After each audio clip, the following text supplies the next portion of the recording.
I was out at the antique store again, and I picked up some more stuff. Let's start with the smaller items. I picked up this.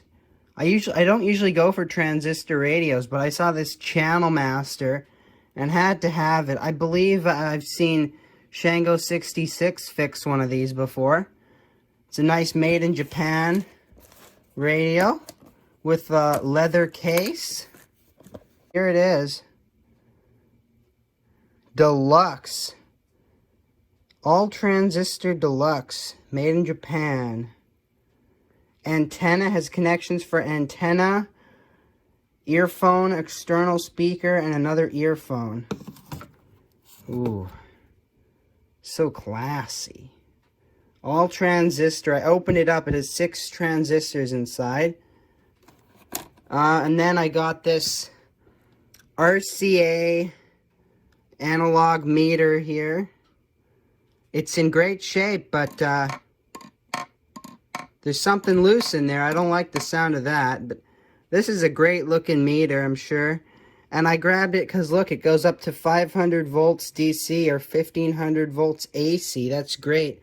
My crappy China meter can't do that without blowing up.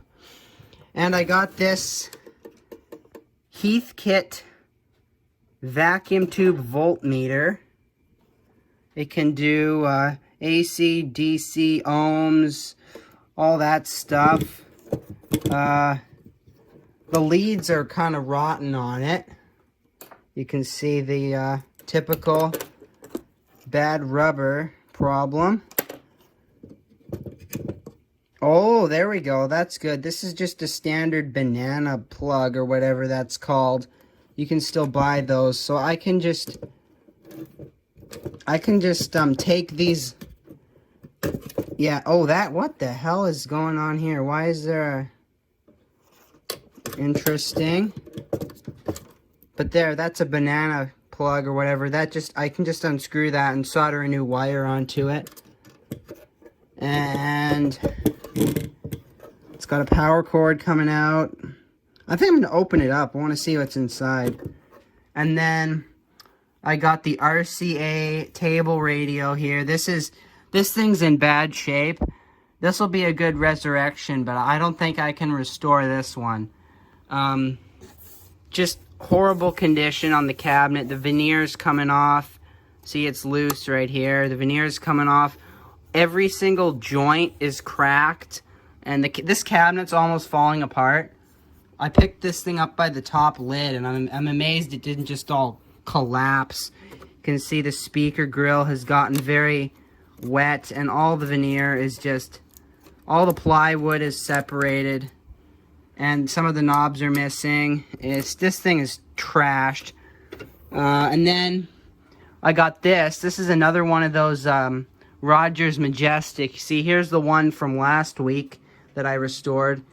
It's a very similar radio, but the speaker is this big in it. This is what is that, like a 3-inch speaker? That's pathetic. And it's got the same kind of tuner here. I don't know how you're supposed to tune the radio, because all these holes would have been full of these labels. So when you have it like that, how are you supposed to tune the radio, huh? I don't get it. But these radios are in bad shape. But if I had to pick one to restore, this one can be fixed. It's not in good shape, but it can be fixed. This one's kind of gone. This just needs some new knobs and whatever.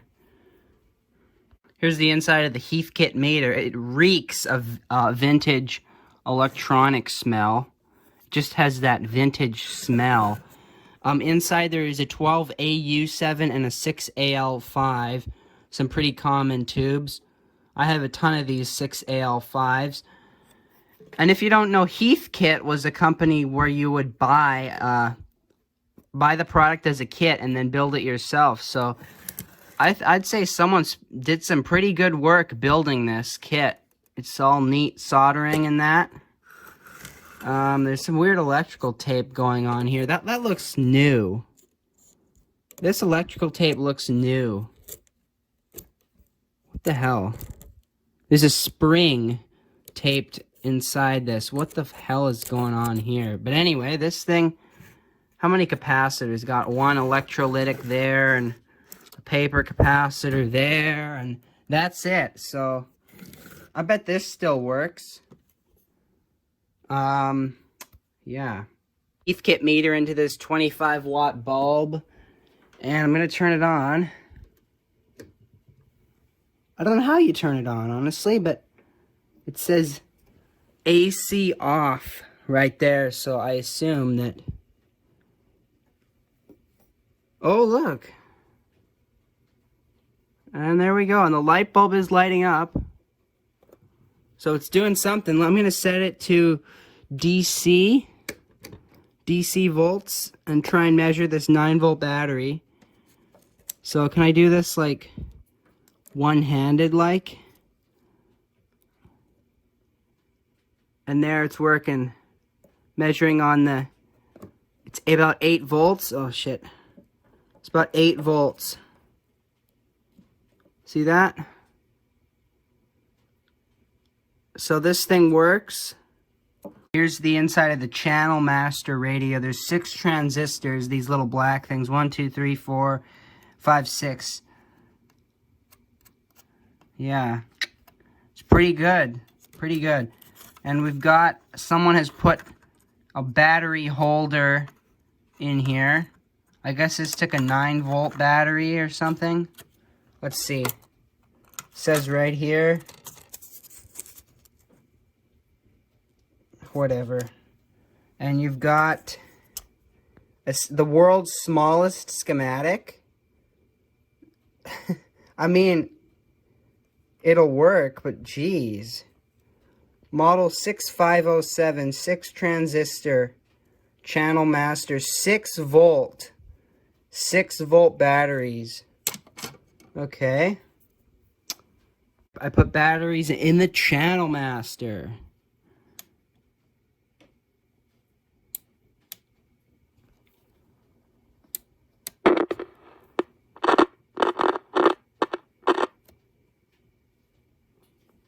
Okay.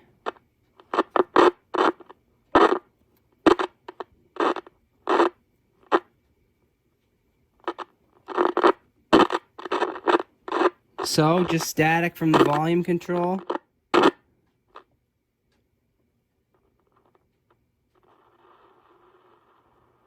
I see. Oh well. The back of the RCA. This one has more tubes in it. It's fancier, but the cabinet is trashed. Every joint is coming apart. Yeah, this cabinet is no good, but you know what? This might be a fun project. It's got a better speaker in it. And it's got some random wire. Oh yeah. Oh yeah. Is that asbestos? That's fine quality.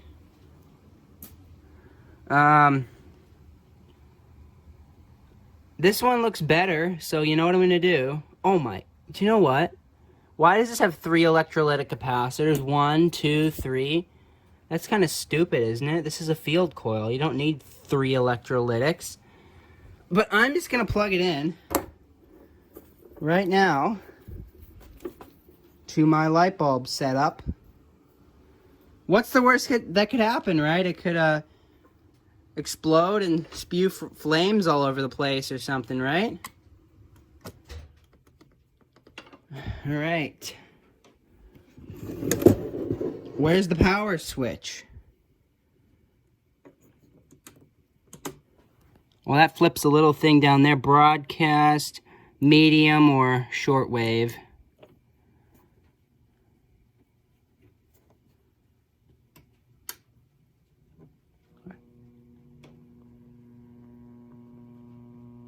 I hear hum.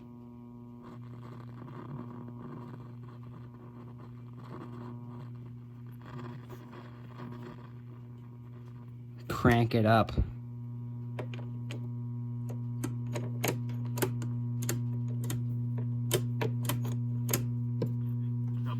Oh! Riccio, who's calling the game tonight. Ha! Brandon Batchelor, because Randy Janda is on other duties this evening, so we'll bring those guys into the conversation for the pregame roundtable. But Vic, it's always fun when it's Leafs and Canucks on Hockey Night in Canada. Marquee game. Who would have thought? This one, throw in Boston, obviously. The tuner doesn't work though, but hey, I'm impressed. It still does something. The stars are all there. Today is a different thing. It absolutely is. Hey, this is Obviously for two big still works. intro. That's pretty good. And of course, Henrik Daniel City. RCA is definitely more crusty. Look at all that crap down there. Looks like we have 2 replaced filter capacitors, so that's probably why it's still kind of working. I like that there's a speaker plug on the speaker when the speaker is screwed to the chassis. That's kind of pointless.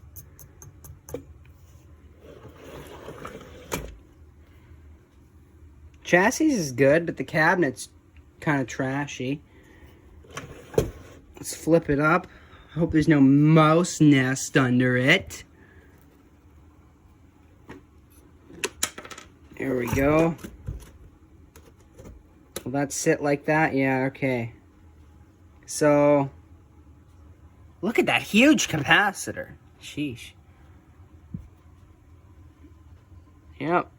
Typical stuff. Just, that's all I can say. Typical.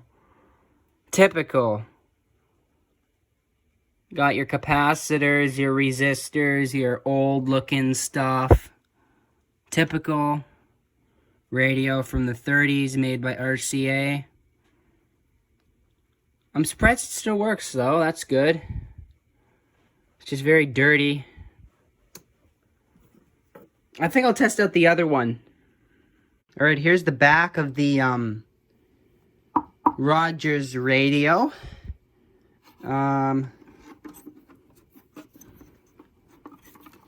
Oof, Spiderweb City. The power cord's still good, so I could plug it in. Just have to stick those wires in the holes. The chassis is loose in this one.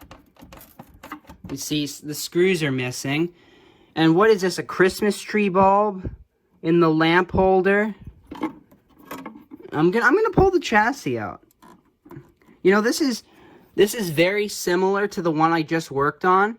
It's just the chassis is smaller, but it has all the same tubes as that one, except for this tube, which is a 41M. What the hell is that? I've never heard of that before, but maybe it's type 41. Ooh, crispy wires.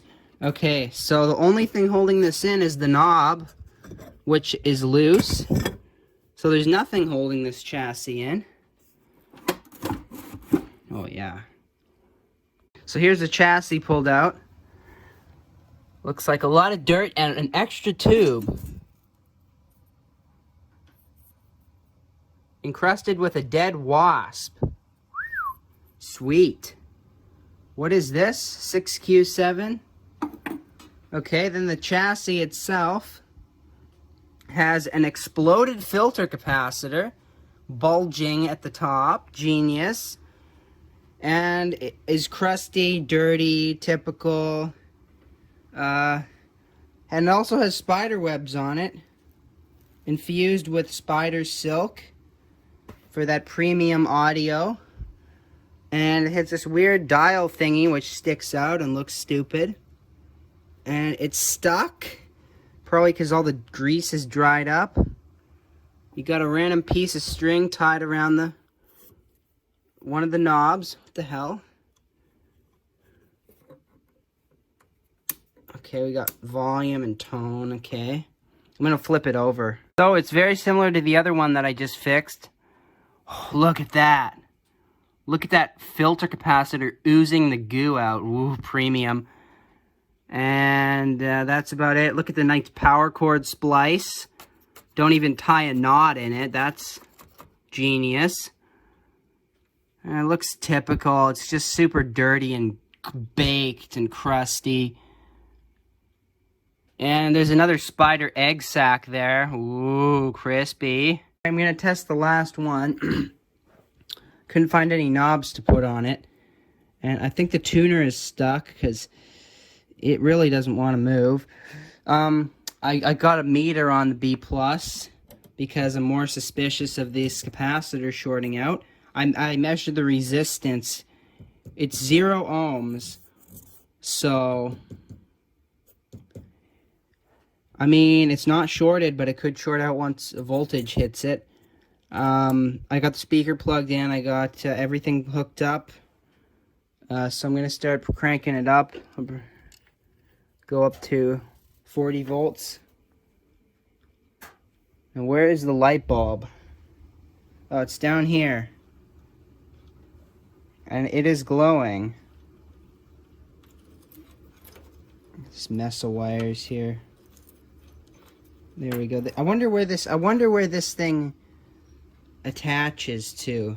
Probably would have gone somewhere around here to shine light into this dial. It's a cool dial. It's kind of flimsy.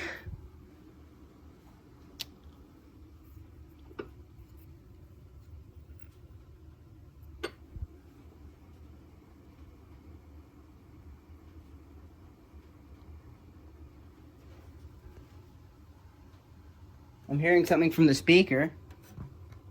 I don't know if you can hear it. I hear a very slight hum. I'm not getting any voltage though. I wonder why. Maybe I'm getting a bad connection. Or maybe my lead fell off under the chassis, but whatever. Keep on going. Go to 70 volts.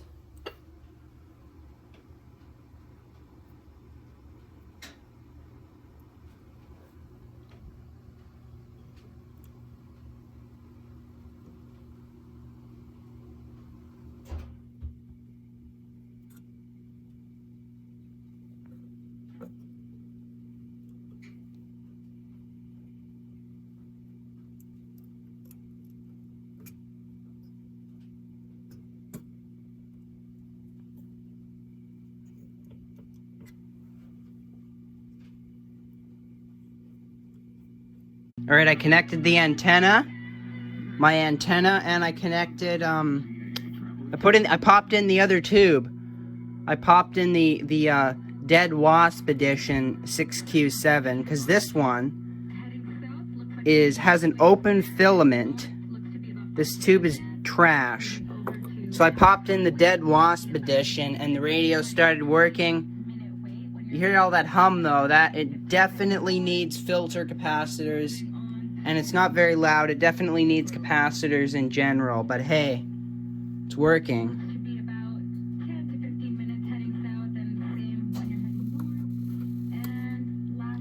Now I can't tune it because it's just frozen. But it works. Oh yeah, nice and loud there. So this will be a future project for next time. And so will the RCA radio, which already works, which is disappointing.